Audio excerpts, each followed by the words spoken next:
Kejadian ini aku alami ketika aku masih duduk di bangku SMP. Dan saat itulah bisa dibilang ini menjadi pengalaman terseram yang tidak pernah aku lupakan. Hari itu sekolah memutuskan mengadakan camping di salah satu daerah di Pangalengan. Aku ingat sekali, kami berangkat hari Kamis, menaiki kendaraan yang disediakan oleh sekolah. Jujur, saat itu aku sangat senang, karena itu pertama kalinya aku mengikuti camping, ditambah dengan teman-temanku. Sepanjang perjalanan, aku berpikir betapa menyenangkannya acara nanti. Setelah kurang lebih 3 jam di perjalanan, akhirnya kami sampai di tujuan. Pihak sekolah membagi kelompok per tenda, dan setelah selesai dibagi kelompok, aku dan kelompokku pun langsung memutuskan untuk istirahat sejenak sambil berdiskusi tentang games yang akan dilakukan nanti.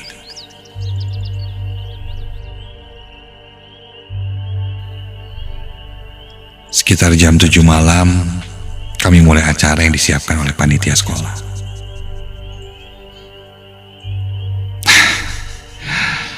Ketika game selesai dilakukan,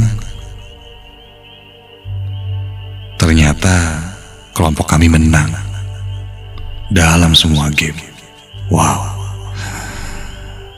Meskipun melelahkan, tapi sangat menyenangkan. Setelah melewati berbagai rangkaian acara, kami semua kembali ke tenda masing-masing untuk istirahat. Udara malam itu saat camping ternyata di luar dugaanku, terasa sangat dingin. Angin pun terasa semakin kencang ketika malam. Sampai aku pun coba untuk terlelap.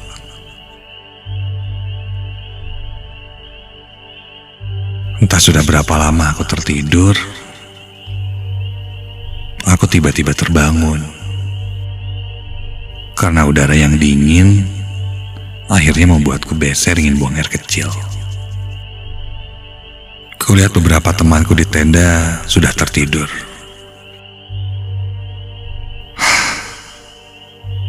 Kucek keluar, sangat sepi. Semua sudah di tendanya masing-masing. Aku coba membangunkan temanku untuk mengantarku. Hai, bro, bangun bentar bro. Antar ke kamar mandi dong. Kebelet nih gua.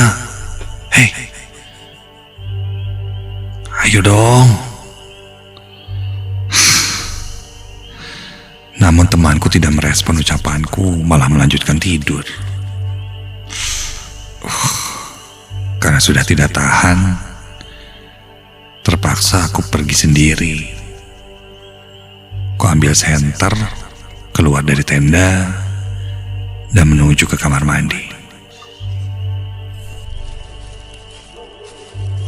Baru saja aku keluar tenda, samar dari kejauhan, aku melihat seseorang yang sedang duduk di salah satu saung yang tak jauh dari tenda-tenda kami.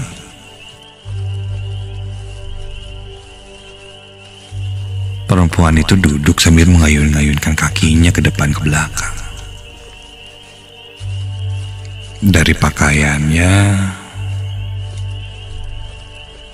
sepertinya dia juga ikut camping di daerah sini. Atau mungkin kakak kelasku ya yang sedang berjaga.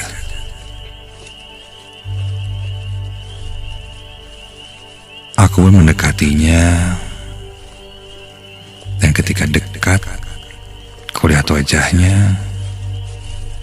Sebenarnya aku belum pernah melihatnya. Wajahnya cukup asing. Tapi yang ku tahu, karena ini dekat dengan tenda-tenda kami menginap, sepertinya perempuan itu salah satu dari murid di sekolah juga. Dan ya, kupikir dia mungkin kakak kelasku. Aku pun bertanya padanya,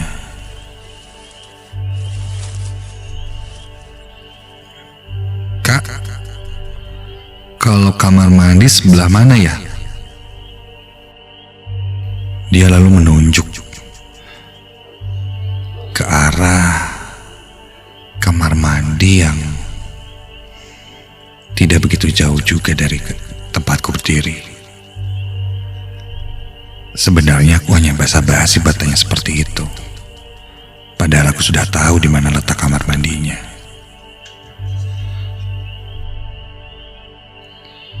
"Terima kasih, Kak," kataku pada kakak kelasku itu, dan langsung pergi meninggalkannya.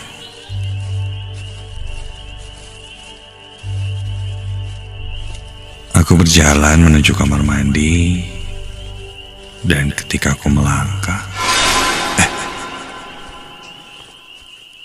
ku dengar ada langkah kaki juga di belakangku. Ketika aku tengok, kakak kelasku yang tadi kulihat mengikutiku dari belakang.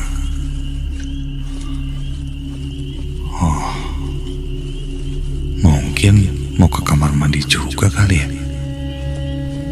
Sudahlah. Ya, hitung-hitung ada temen, pikirku dalam hati. Aku masuk ke kamar mandi. Ketika itu kulihat kakak kelasku ini masih berjalan menuju ke arah kamar mandi juga. Setelah selesai, ketika aku keluar dari kamar mandi, benar saja, kulihat kakak kelasku itu menunggu di depan kamar mandi. Sambil berdiri dan melihat ke arah sekitar.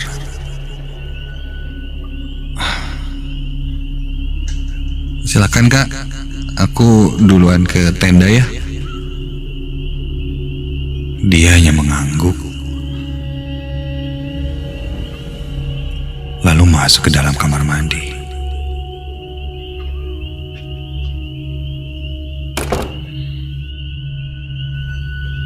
Aku pun berjalan meninggalkan kamar mandi sampai kok aku mendengar suara tangisan. Iya, tangisan perempuan dari arah dalam kamar mandi itu.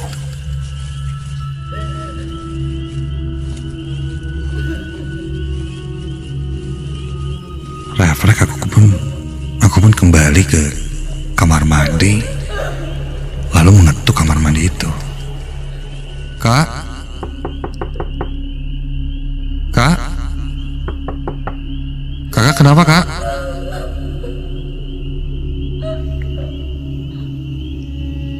Tak lama dia membuka pintu.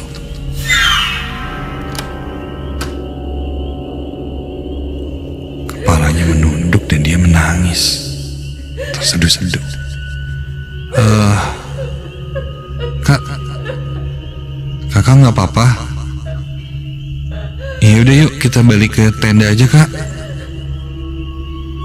Dia pun mengangguk mengiyakan. Aku pun menuntunnya berjalan kembali ke arah tenda.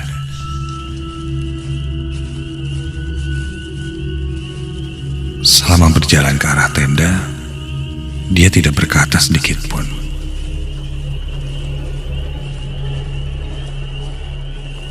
Aku berjalan mengikutinya dari belakang. Jalannya agak lunglai, seperti orang pusing. Lama-kelamaan sepertinya agak aneh. Dan ketika jalan ke arah tenda, bentar. Kakak kelasku itu tidak berjalan ke arah tenda, tapi ke arah yang lain. Suasananya semakin gelap dan minim penerangan. Kak, bentar kak. Kayaknya ini salah jalan deh. Arah tenda kan harusnya ke kiri, kak. Kak, aku bertanya padanya. Tapi dia tidak menjawab. Kak, ini salah jalan, kak. Kalau kesini kayaknya ke hutan. Soalnya nggak ada penerangan dan semakin gelap, kak. Dia lalu menghentikan langkahnya.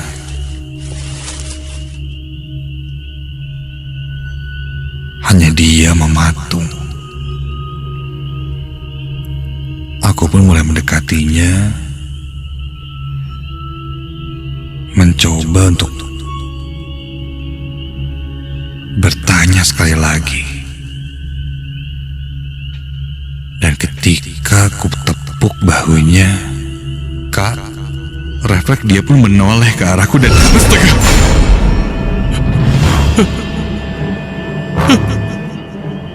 Muka perempuan itu rata. Dari sela-sela pori-pori yang kecil di wajahnya yang rata itu, tiba-tiba keluar tetesan-tetesan merah yang muncul dari berbagai sisi di wajahnya.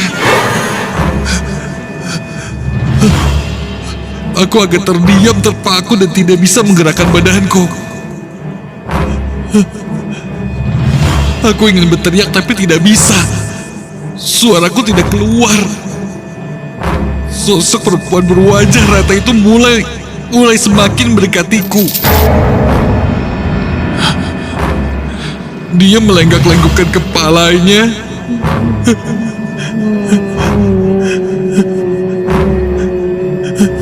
Seperti memperhatikanku dari atas sampai bawah. Sampai dia pun berjalan, melangkah dan melewatiku dengan menembus badanku.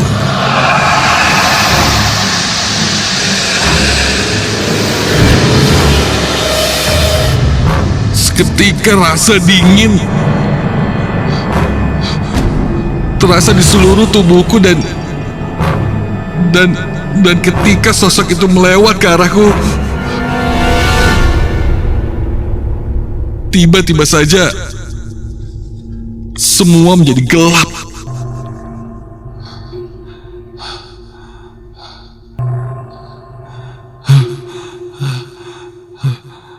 Dan tiba-tiba terdengar suara yang ramai memanggil-manggil namaku. Aku kenal itu suara teman-temanku. Dan seketika itu aku pun terbangun.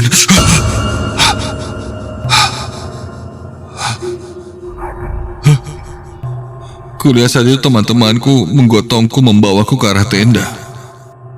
Setelah cukup tenang, aku lalu menceritakan kejadian yang kualami.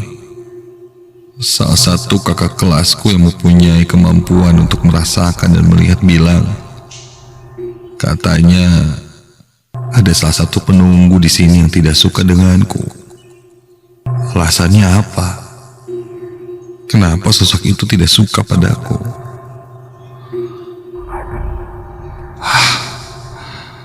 Aku hanya bisa terdiam lemas dan mendengarkannya saja. Tidak mau mencari tahu kenapa dan bahkan aku tidak mau melanjutkan camping malam hari itu. Tak lama kami pun bergegas pulang. Dan 3 hari dari kejadian itu, aku jatuh sakit. Kondisi badanku drop dan tiba-tiba saja merasakan panas, demam yang tinggi. Dan ketika itu aku mengigau, entah berhalusinasi karena demam yang terlalu tinggi. Aku melihat sosok perempuan bermuka rata itu diam di kamarku, melihat ke arahku dengan wajah rata dan cairan-cairan merah, titik-titik mengalir keluar dari pori-pori wajahnya yang rata itu.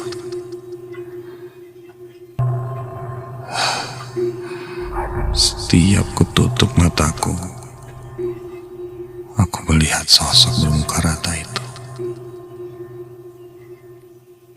Untuk beberapa hari, hingga akhirnya